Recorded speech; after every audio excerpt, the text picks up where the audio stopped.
depuis la cour d'assises spéciale de Paris.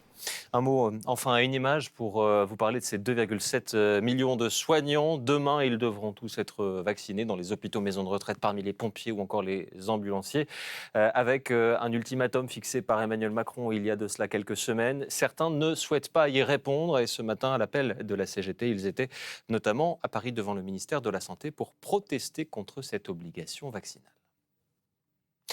On revient à présent sur France Info, sur les annonces d'Emmanuel Macron depuis Roubaix. C'était tout à l'heure. Vous l'avez suivi en direct sur notre antenne. Budget supplémentaire de 500 millions d'euros en 2022. Plainte en ligne l'année suivante. Création d'une réserve opérationnelle pour la police. Fin du rappel à la loi. Notre invité, c'est Anthony Caillé que je salue. Bonjour. Bonjour. Secrétaire national de la CGT Intérieur. Sacré catalogue. C'est presque Noël avant l'heure pour vous. C'est un peu la liste des courses, ouais, mais il va falloir trier un peu les courses. Savoir ce qu'on peut effectivement garder dans le garde-manger et les mesures inutiles. Est-ce qu'il y a tout de même dans cette liste des choses dont vous vous félicitez ? Oui, on peut se féliciter du pas en avant du président de la République sur la mise en place d'une commission parlementaire qui contrôlerait, qui une réforme superviserait. de l'IGPN, en gros. C'est pas une vraie réforme de l'IGPN, parce que l'IGPN gardera son statut d'IGPN et d'instance de contrôle. Et donc, c'est plus l'IGPN qui se ferait contrôler plutôt qu'un organisme de contrôle sur le policier. C'est un début d'une bonne mesure, même si nous, on aurait souhaité effectivement que l'IGPN prenne une indépendance totale. Et puis, la deuxième bonne mesure, et ça, ce sera aux parlementaires, en tout cas, de mener la bataille, et aux organisations syndicales telles que la mienne, c'est celle de la programmation de loi, de financement de la police nationale. Effectivement, le président de la République parle d'un temps long.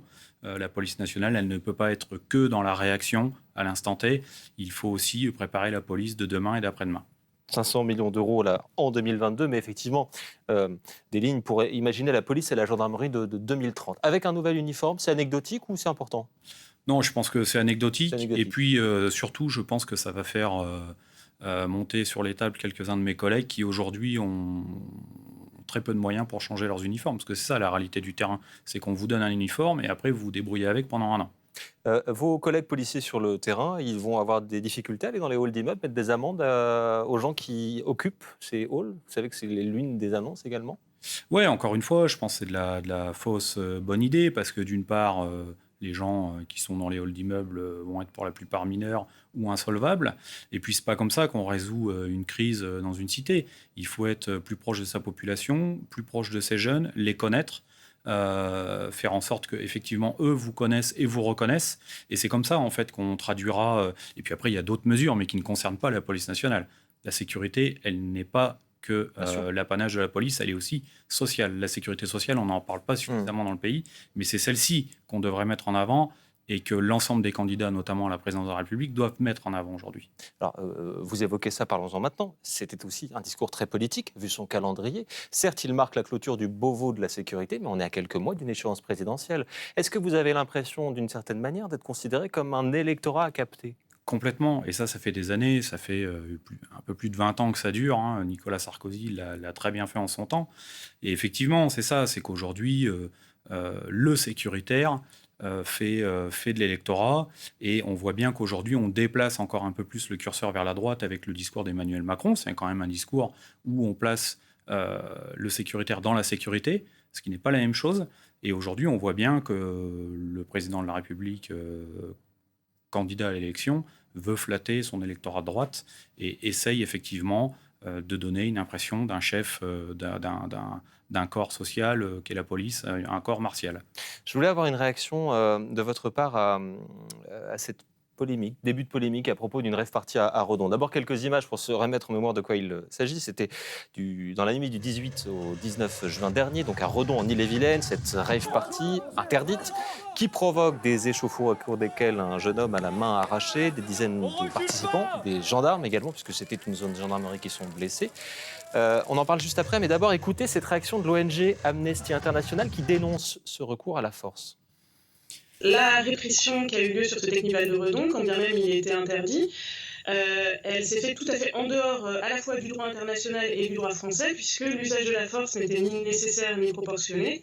C'est-à-dire que ça a été un usage de la force en premier recours pour une dispersion qui était difficile à mettre en œuvre et avec une force totalement disproportionnée, puisque concrètement, et notamment pendant la nuit, pendant 7 heures, les gendarmes ont lancé des grenades lacrymogènes, des grenades de désencerclement, des grenades explosives sur une foule de jeunes avec très peu de visibilité, puisqu'on était de nuit dans un champ. Donc c'est extrêmement dangereux. Parce que ce qui s'est passé à Redon, c'est emblématique des dérives du maintien de l'ordre qu'on dénonce depuis plusieurs années, notamment sur l'usage de certaines armes. On demande depuis longtemps l'interdiction des grenades de désencerclement, des grenades explosives qui ont été largement utilisées à Redon. Voilà. Emblématique des dérives du maintien de l'ordre. Et plus largement, derrière ça, il y a quoi?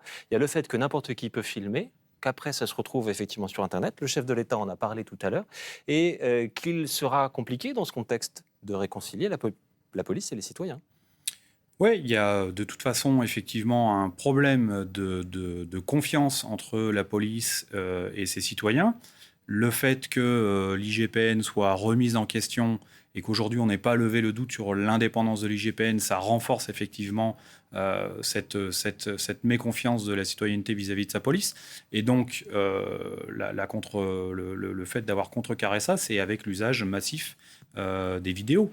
Mais ce que ça met en lumière et ce que ça traduit, cette manifestation de Redon, c'est qu'on a un vrai problème avec le maintien de l'ordre aujourd'hui. Est-ce qu'il était nécessaire d'user d'autant de forces de police et d'autant de violence pour faire cesser une manifestation festive? C'est la question. Elle est interdite. On est bien d'accord là-dessus. Et ça ne souffre d'aucun débat. Mais la façon de la faire cesser, est-ce que voilà, la disproportion, elle est là? Est-ce que parfois il ne faut pas savoir attendre quelques heures et que ça se termine et qu'on aille ensuite chercher ceux qui ont mis en place cette manifestation interdite et qu'on les traduise devant la justice plutôt qu'on utilise ce genre de Et moyens? quand le chef de l'État annonce plus de bleu, hein, c'est l'expression consacrée, il avait déjà utilisé, je crois que c'était à Montpellier d'ailleurs, plus de bleu sur le terrain, plus de policiers, plus de gendarmes, meilleur rapport avec la population du coup? Ben, tout dépend de la mission qu'on va confier aux policiers du 21e siècle. C'est ça en fait. Hein. Si on est sur des missions très martiales et des missions punitives, répressives, on ne va pas réconcilier le policier avec le citoyen.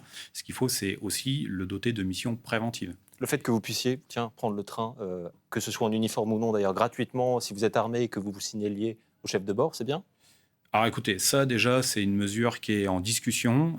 Moi, j'ai eu... Confirmé a priori par le ministre des Transports ce Oui, matin. mais en tout cas pas confirmé par le président directeur général de la SNCF, qui lui-même d'ailleurs a confirmé aux organisations syndicales, notamment la Fédération CGT des cheminots, qu'il n'avait jamais été demandeur que les policiers soient porteurs de leurs armes pour bénéficier de la gratuité du train. Donc là encore, on voit bien qu'on est sur des annonces électorales et on ne rend pas service aux policiers en faisant ça. Je vous rappelle juste, les militaires et les gendarmes bénéficient de ça depuis un siècle et ils n'ont pas de contrepartie. Et puis dernière chose, le président l'a dit tout à l'heure, bon, à chaque fois que je vais dans un commissariat ou dans un tribunal, il y a trop de papiers, des piles de papier. C'est un constat que vous partagez, ça aussi? Oui, complètement. Oui, c'est un vrai constat qu'on partage. Sauf que le président de la République laisse entendre que c'est une problématique de procédure pénale, que ça se complexifie, que ça se densifie. Alors, effectivement, la procédure pénale, elle est massifiée déjà parce que tous les 15 jours, on a une nouvelle loi. Donc en même temps, il est celui qui fait les lois, il est celui qui dit qu'il y en a trop. Bon, moi je veux bien, mais c'est assez compliqué à entendre. Non, là où il y a une vraie difficulté, moi je ne suis pas pour simplifier la procédure pénale, je suis là pour qu'on donne plus de moyens aux policiers de la faire bien. Ça pourrait passer par exemple l'idée de mettre en place des greffiers pour les officiers de police judiciaire, c'est-à-dire des vrais auxiliaires pour les OPJ qui soient là pour faire de la procédure pénale, faire les actes d'enquête pendant que le policier, lui, est sur le terrain. Ce qui éviterait notamment les vices de procédure en immédiat. Exactement. Merci Anthony Caillé, secrétaire national Merci de à la vous. CGT Intérieur, d'avoir répondu à France Info. Le JT Monde à suivre.